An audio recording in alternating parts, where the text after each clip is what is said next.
ದರ್ಶನ್ ಜೊತೆ ರಗಳೆ ವಿತ್ ರಿಷಿಕಾ.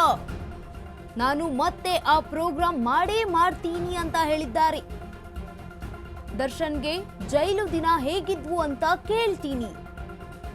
ಕುರಿ ಕೋಳಿನ ಕೊಂದು ತಿನ್ನೋದು ಕೂಡ ಕೊಲೆನೇ ಅಲ್ವಾ ಅಂತ ಪ್ರಶ್ನೆಯನ್ನ ಮಾಡಿದ್ರು. ದರ್ಶನ್ ಮಾಡಿರೋದು ಸರಿ ಅಂತ ನಾವು ಹೇಳ್ತಾ ಇಲ್ಲ, ಆ ತಪ್ಪು ಆಕಸ್ಮಿಕವಾಗಿ ನಡೆದು ಹೋಗಿದೆ, ಅದನ್ನ ನೋಡೋದಕ್ಕೆ ಕಾನೂನಿದೆ, ಧರ್ಮದಲ್ಲಿಯೇ ಇದೆ ಕ್ಷಮೆ, ಕ್ಷಮಿಸಿ ಬಿಡೋಣ ನಾವು. ದರ್ಶನ್ಗೆ ಗುಡ್ ಟೈಮ್ ವಿಲ್ ಕಮ್. ನಟ ದರ್ಶನ್ ಪರ ರಿಷಿಕಾ ಸಿಂಗ್ ಬ್ಯಾಟ್ ಬೀಸಿದ್ದಾರೆ. ಅಶ್ವವೇಗ ಸಂದರ್ಶನದಲ್ಲಿ ನಟಿ ರಿಷಿಕಾ ಸಿಂಗ್ ಮಾತುಗಳನ್ನಾಡಿರುವಂತದ್ದು. ಇದು ಅಶ್ವವೇಗ ನ್ಯೂಸ್ನ ಬಿಗ್ ಎಕ್ಸ್ಕ್ಲೂಸಿವ್ ಸ್ಟೋರಿ.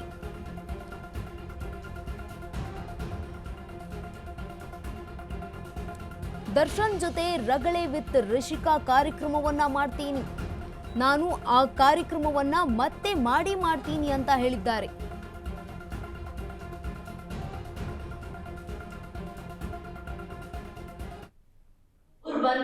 ಅವ್ರು ಬಂದ್ರೆ ಫಸ್ಟ್ ನಾನು ಅವ್ರಿಗೊಂದು ಹಗ್ ಕೊಡ್ತೀನಿ. Because he is taken too much. I would like to ask him, ನಿಮ್ಮ ಜೈಲಲ್ಲಿ ನಿಮ್ಗೆ ಏನ್ ಅನ್ನಿಸ್ತು? What was your jail journey? ಏನ್ ಮಾಡಿದ್ರಿ ನೀವು?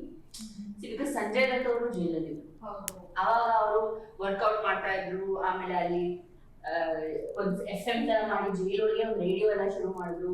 ಸೊ ಈ ತರ ಏನಾದ್ರು ಚೆನ್ನಾಗಿರೋದೇನಾದ್ರು ಆಯ್ತಾ ಅಲ್ಲಿ ಬ್ಯೂಟಿಫುಲ್ ಇನ್ಸಿಡೆಂಟ್ಸ್? ಅದನ್ನ ನಾನು ಅವ್ರಿಗೆ ಕೇಳ್ಬೇಕು. ಅವ್ರು ಬಂದ್ರೆ ಫಸ್ಟ್ ನಾನು ಅವ್ರಿಗೊಂದು ಹಗ್ ಕೊಡ್ತೀನಿ. Because he is taken too much.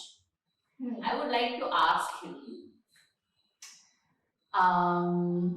ನಿಮ್ಮ ಜೈಲಲ್ಲಿ ನಿಮ್ಗೆ ಏನ್ ಅನ್ನಿಸ್ತು? What was your jail journey? ಏನ್ ಮಾಡಿದ್ರಿ ನೀವು?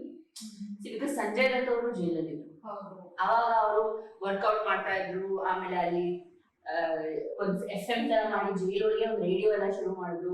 ಸೊ ಈ ತರ ಏನಾದ್ರು ಚೆನ್ನಾಗಿರೋದೇನಾದ್ರು ಆಯ್ತಾ ಅಲ್ಲಿ ಬ್ಯೂಟಿಫುಲ್ ಇನ್ಸಿಡೆಂಟ್ಸ್? ಅದನ್ನ ನಾನು ಅವ್ರಿಗೆ ಕೇಳ್ಬೇಕು. ಅವ್ರು ಬಂದ್ರೆ ಇನ್ನು ನಟಿ ರಿಷಿಕಾ ಸಿಂಗ್ ಅವರ ವಿಶೇಷ ಸಂದರ್ಶನ ಶೀಘ್ರವೇ ಅಶ್ವವೇಗ ನ್ಯೂಸ್ ಡಿಜಿಟಲ್ ಪ್ಲಾಟ್ಫಾರ್ಮ್ಗಳಲ್ಲಿ ಪ್ರಸಾರ ಆಗಲಿದೆ. ಮಿಸ್ ಮಾಡದೆ ನೋಡಿ.